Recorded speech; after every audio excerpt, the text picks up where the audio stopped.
دا یو ورو سوال کړی دی وی چې یو ښځه خاوند ته دا ووایي چې ته په ما باندې د قیامته پورې حرام یې.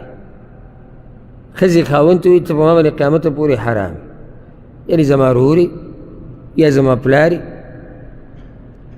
نو اوس به څه کېږي؟ تاسو څه وایي دې باب کې؟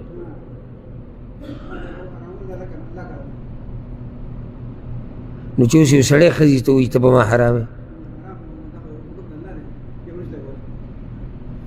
ستاسو ذهن بلکل بل ځای ته تللی چې خاوند ښځې ته وایي چې ته په ما داسې لکه مور، د دې هېڅ اثر نشته. ولې ښځې دپاره نشته؟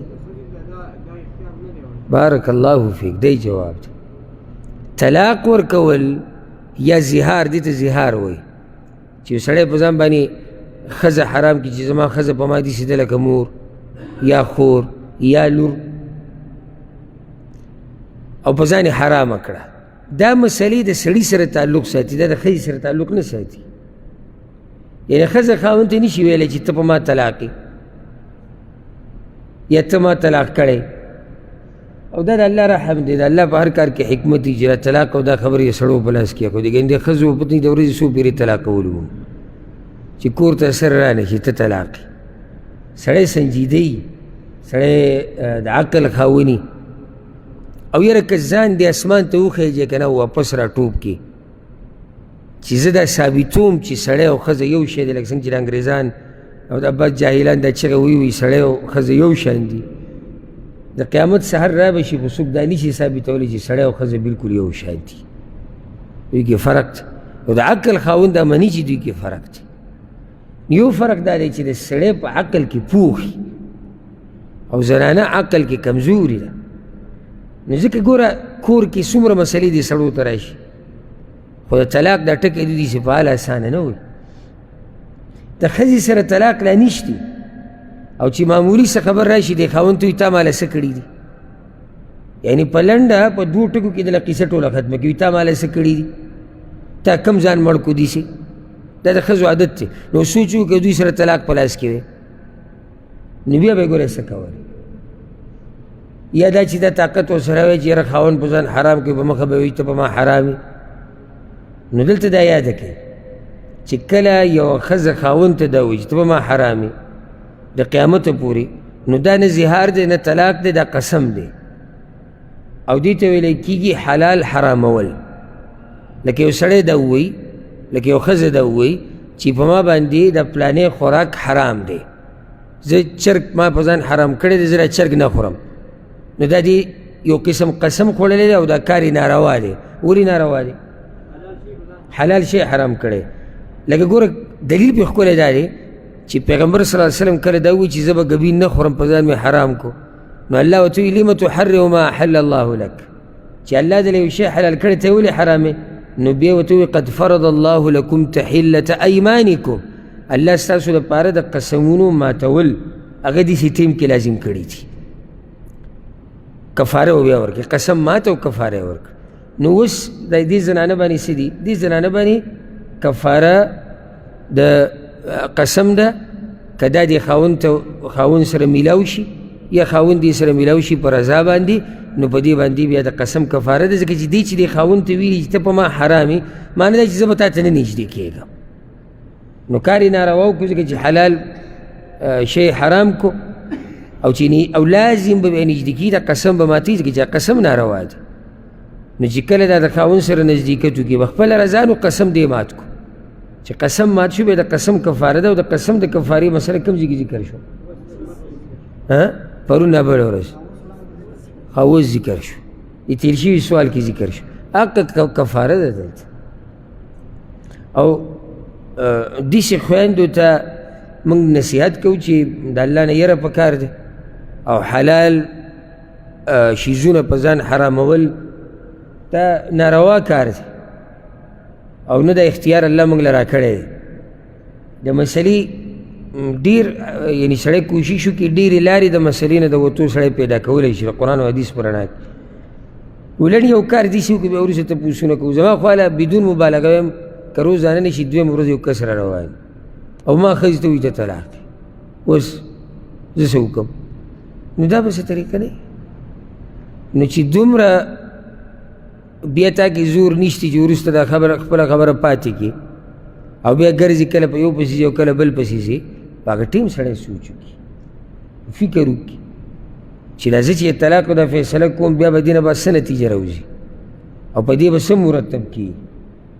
نو په دې قسمه مسایلو کې ډېر احتیاط پکار دی. جاخه جوړه کړي او بیا وروسته ګرځي چې اوس به څه کوو، اوس په دې له لار څنګه راوباسو. او بیا چې په داسې خلکو ورلي چې هغوی یې د ځان نه نام نهاد موریان جوړ کړي دي او راته وایي چې پیسې راکړه موږ به دله پکې څه جوګاړ له وباسو یا دا چې حلاله وکړه، نو دین دې مو خپل ګډ وډ کړو، دنیا دې مو خپله ګډه وډه کړه، او چې یو کار دې وکړو بیا دې وکړو، بس بیا پکې دا قصې نشته چې را واپس یې کړه ویله واپس یې کړه. ما ته یو عربي دا قصه کوله، دې پورې خبره شوه چې د قسم نه بعضو خلکو ګپ جوړ کړی، نو هغه عربي د دې ملکو هره ته یو بدو قصه کوله او په خپله هم دې بدو، نو دا بدوان او بانډچیان خو د دین نه بیا ډېر لري دي. نو هغه وی چې یو بانډچي و هغه به د ورځې د خپله ښځه 10 پیرې طلاقوله، 15 پیرې به یې طلاق، معمولي اخوا دې خوا بس، او عبدالله مور ته طلاق کوي. نو هغه غریب هم په دې مسله نه پوهېده، دیم جاهل دی، نو هغې ورته زه را طلاق نه علم. او دغه شان د دوی د ژوند روان و، په دې کې یوه ښځه مړه شوه، چې ښځه مړه شوه د بل واده وکړو، بل واده وکړو، په دې خو په هغه خپل عادت باندې، عادت کله بدلېږي.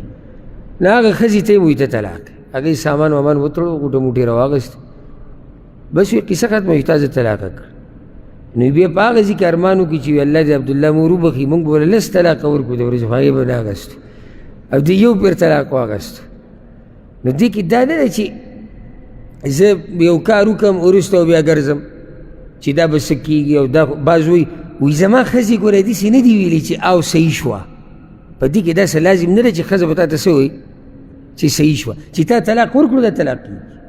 بعض څه وایي زما خوا خو مسلې راغلي دي، وایي ما طلاق ورکړي دی خو یو مسله پکې ده. څه مسله ده؟ وایي په هغه ټیم زما ښځه نه وه، ما داسې ووایي، رور ته مې وله ووایي یا مې وله پلار ته ووایي یا مې خپل پلار ته ووایي یا مې ځان سره ووایي چې بس زما دا ښځه طلاقه ده، وایي هغه په ټیم نه وه. نو دا شرط کوم ځای کې راغلی دی چې لازم به ښځه په ټیم ناست دی چې طلاق دې ورکړو خو طلاقه شو. وروسته بیا په دې قسمه خبرو پسې ګرځېده او داسې معمولي دغه پکې راویسته. 2 هفتې مخکې قصه د یو کس راغی ورب الکعبه، او زما لاس یې ښکوله او تندی یې ښکوله او بس په الله به شي او بیا به په تا شي او سلار راوبس. ما ګورې یو خبره ته زه وکړم، ګورې زما یو خبره به یاده کړي، په دې تندي ښکلولو په دې لاس ښکلولو ګورې ته ما نشي دوکه کولی، نه زه د هغه مولیانو په شان یم. او که دا اسمان را لمای را کته کړي که نه او دا ځمکه بره وخیجئ، زه ګورې نه حلال حراموم نه حرام حلالومه. چې کومه مسلې هغه به ما ته په مسله کې منځ کې دا نه وي چې سلار راوباسه، دا ټکی ما ته نه وي. ګورې ما وی ټکي زه خفه کېږم، مسله ما ته بیان که چې دا مسله ده. ښه ته اوس څه غواړې؟ ښه زه دا غواړم چې ښځه واپس کړم، بس ما ته به تفصیل بیان کړي، زه به درته د قرآن او د حدیث په رڼا کې جواب درکړم. که دا ستا دپاره بیا روا کېده یو ډېره ښه ده، که بیا نه روا کېده هم ډېره ښه ده. وګوره ما دا قصې زه نه منم چې دې ځي کې صرف په دې ټیم کې ته زما تندی ولې زه ستا ته څه ته ښکارم، ته به زما تندی ښکول کړي، زه به دله مسله بدله کړم، یا پیسې به ما ته به جیب کې کېدي، زه به دله مسله بدله کړم. ما ته دوکه شوی ګورې، زه د هغه نورو په شان نه یم چا ته چې تا کتلي، مسله به ما ته بیان کړي، بیا ورته زه خبره وکړم. بیا یې په واټسپ باندې میسیجونه په مخه په هغې کې هم دا وي دا مسله ما له بلار راوباسي. ما لږ ګوره ته خبره ګوره په غور سره واوره، د علیم کار قرآن او حدیث را نقل کول دي، بس د هغې په رڼا کې فیصله کول دي. او دومره ته باتور وي چې کار دې کړی دی اوس ګرځي مسلې حل له وجې چې کړی به دې کړی بیا خپله خبره باندې مضبوط پاتې شي. نو دې خبرو نه ګپ مه جوړوئ ګورئ چې وروسته ته بیا مسله جوړه شي.